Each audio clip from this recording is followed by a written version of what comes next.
তুমি হয়তো বা জানো না তোমার এসএসসি এর জিপিএ খারাপ হওয়ার কারণে তোমার ডাক্তার হওয়ার কিংবা ইঞ্জিনিয়ার হওয়ার কিংবা একজন ইউনিভার্সিটিয়ান হওয়ার স্বপ্ন অপূর্ণই থেকে যেতে পারে।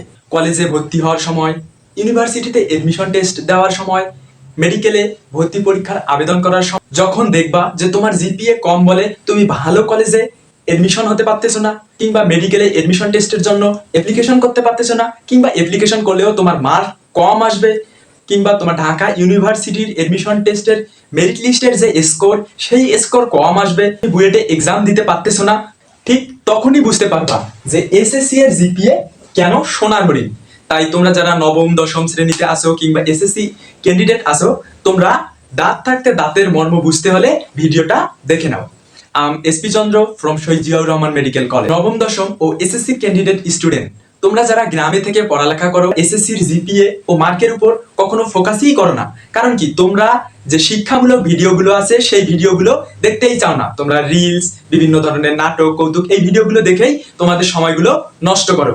কিন্তু যারা শহরে থেকে লেখাপড়া করে তারা শিক্ষামূলক ভিডিওগুলো দেখে, অনলাইন ক্লাস দেখে এবং এসএসসি এর জিপিএ ও মার্ক সম্পর্কে তারা অবগত এবং তারা যথেষ্ট চেষ্টা করে যেন তাদের এসএসসির জিপিএ অনেক ভালো হয় এবং মার্কও অনেক বেশি আসে। প্রথমেই বলতে হয়, এসএসসি রেজাল্টটা কিন্তু তোমার 10 বছরের একটা ফলাফল। তুমি এই যে ছোট থেকে 10 বছর কিরকম পরিশ্রম করলা, কিরকম পড়ালেখা করলা, এসএসসি এর রেজাল্টটা তারই কিন্তু প্রতিনিধিত্ব করবে। তোমার পড়ালেখার পিছনে তোমার বাবা মায়ের অনেক ত্যাগ থাকে।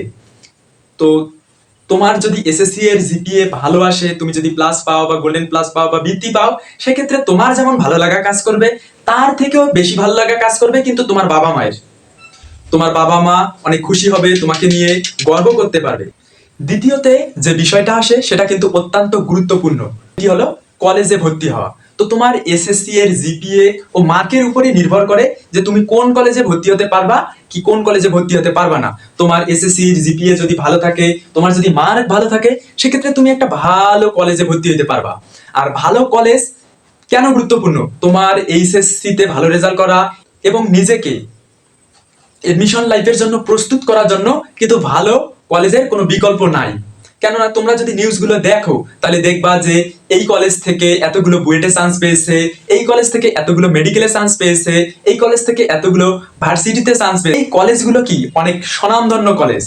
এই কলেজগুলোতে ভর্তি হতে গেলে কিন্তু তোমার এসএসসি এর মার্ক এবং জিপিএ অনেক ভালো থাকা লাগবে।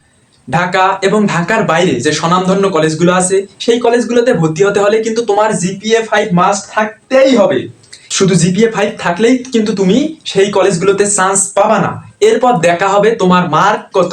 তোমাদের এসএসসি পরীক্ষায় মার্ক বেশি থাকবে, তারাই কিন্তু সেই কলেজগুলোতে চান্স পাবে। সেক্ষেত্রে তুমি ওই কলেজগুলোতে ভর্তি হওয়ার সুযোগ পাবা না।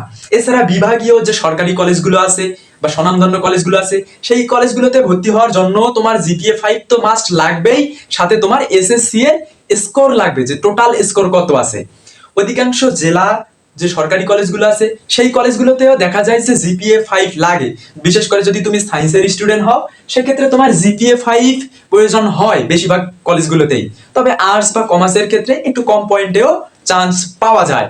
তোমার জিপিএ যদি কম থাকে সেক্ষেত্রে তোমাকে উপজেলার বা গ্রাম পর্যায়ের যে কলেজগুলো আছে সেই কলেজগুলোতে পড়তে হবে। সেই কলেজগুলোতে পড়ালেখা করে কিন্তু তুমি নিজেকে এডমিশনের জন্য ভালোভাবে প্রিপেয়ার করতে পারবা না, কিংবা তোমার এইচএসসি রেজাল্ট অনেক ভালো আসবে না।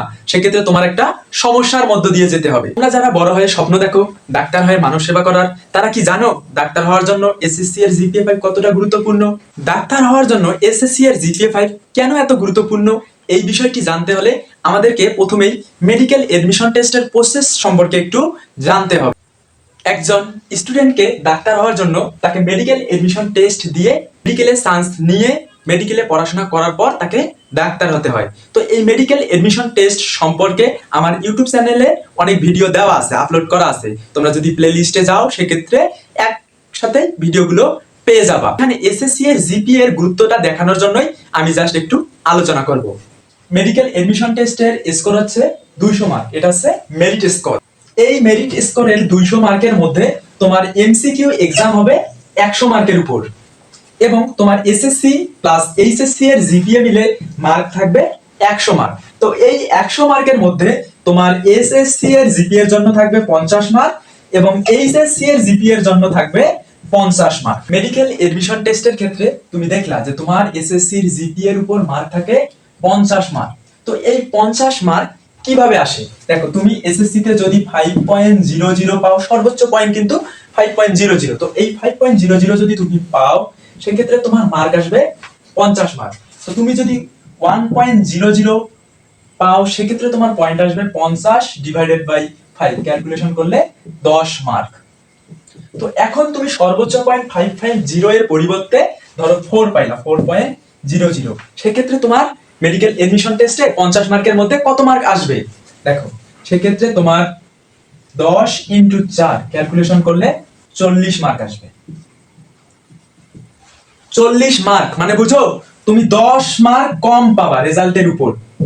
জাস্ট এসএসসি রেজাল্টের উপরই তুমি 10 মার্ক কম পাবা। তো যারা মেডিকেল এডমিশন টেস্ট দিয়েছে, অথবা তুমি যদি মেডিকেল এডমিশন টেস্টের ভিডিওগুলো দেখো, অন্য চ্যানেলেও দেখতে পারো, আমার চ্যানেলেও ভিডিওগুলো দেওয়া আছে, সেই ভিডিওগুলো তুমি দেখতে পারো। মেডিকেল এডমিশন টেস্টে 0.25 মার্কের গুরুত্ব কত সেটা তুমি বুঝতে পারবা। অনেকেরই দেখা যায় এই যে 0.25 মার্কের জন্যই চান্স হয় না, এবং অনেকেরই দেখা যায় যে 0.25 এর জন্য ভালো মেডিকেলে চান্স হয় না।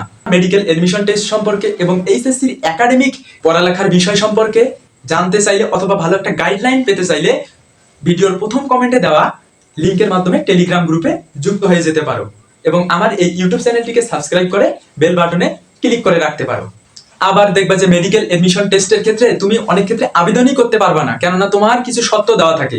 তোমার একটা জিপিএ এর লিমিট থাকে যে এসএসসি এর মধ্যে সর্বনিম্ন এত জিপিএ পেতেই হবে, এর কম পেলে তুমি আবেদন করতে পারবা না।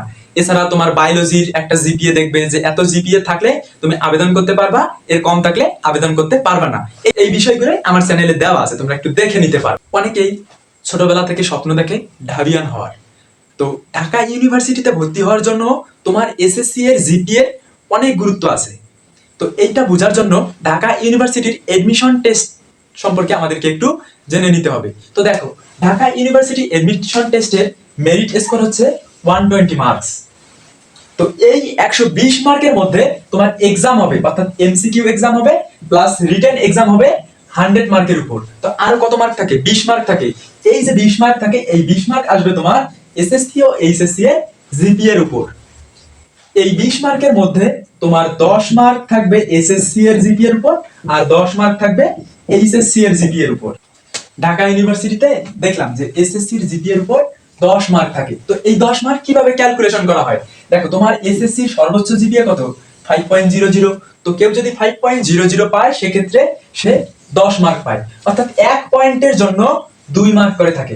এখন কেউ যদি জিপিএ 5 এর পরিবর্তে 4.00 পায় সেক্ষেত্রে তার মার্ক হবে 4 ইন্টু 2, অর্থাৎ 8 মার্ক। সেক্ষেত্রে দেখা যাবে তার মেরিট লিস্টের মার্ক 2 মার্ক কম পড়ে যাবে। মেরিট স্কোরে 2 মার্ক কম, এই বিষয়টা তোমরা হয়তো বা কল্পনা করতে পারতেছো না, কিন্তু ঠিক যেই মুহূর্তে তুমি 0.25 এর জন্য চান্স পাবা না, সেই মুহূর্তে বুঝতে পারবা যে 2 মার্ক কি জিনিস। এছাড়াও ঢাকা ইউনিভার্সিটিতে ভর্তি হওয়ার জন্য তোমাকে এইচএসসি প্লাস এসএসসি মিলে সর্বনিম্ন একটা স্কোর অর্জন করতে হবে। এর পরের বিষয়টা আসে যারা মূলত স্বপ্ন দেখে ইঞ্জিনিয়ার হওয়ার, তাদের জন্য। ইঞ্জিনিয়ারিং ইউনিভার্সিটিতে এডমিশন টেস্ট দেওয়ার ক্ষেত্রেও এসএসসি ও এইচএসসি এর জিপিএ তোমার 5 থাকাই লাগে। শুধু তুমি 5 থাকলেই পরীক্ষা দিতে পারবা না, এখানে এইচএসসি এর একটা মার্ক অনেক গুরুত্বপূর্ণ রোল প্লে করে। তো মনে করো আমি প্রথমে বুয়েটের কথা বলি। বুয়েটে পড়ার অনেকেরই স্বপ্ন থাকে, একজন বুয়েটিয়ান হওয়ার স্বপ্ন অনেকেরই থাকে, কিন্তু সকলেরই সেই স্বপ্নটা পূরণ হয় না। অনেকে এডমিশন টেস্ট দেওয়ার পর চান্স না পাওয়ার কারণে হয় না, অনেকে আবার পরীক্ষা দেওয়ার সুযোগই অর্জন করতে পারে না, কেননা এইচএসসি ও এসএসসি এর জিপিএ তোমার 5 থাকাই লাগে। এবং তোমার বুয়েটের ভর্তি পরীক্ষার ক্ষেত্রে 18,000 জনকে প্রিলি দেওয়ার জন্য সিলেক্ট করা হয়। তাদের এইচএসসি এর ফিজিক্স, কেমিস্ট্রি এবং হায়ার ম্যাথে মার্ক বেশি থাকবে, তারাই মূলত বুয়েটে পরীক্ষা দিতে পারবে। তোমার মূলত এই যে ফিজিক্স, কেমিস্ট্রি, হায়ার ম্যাথে 90% মার্ক ইনশিওর করতেই হবে এইচএসসি তে, তাহলে তুমি এইখানে পরীক্ষা দিতে পারবা। এছাড়া রুয়েট, কুয়েট, সুয়েট, বুটেক্স এগুলোতেও জিপিএ 5 তোমার থাকাই লাগে ম্যাক্সিমাম ক্ষেত্রে। এছাড়াও তোমার হচ্ছে আরো বাড়তি কিছু শর্ত দেওয়া থাকে।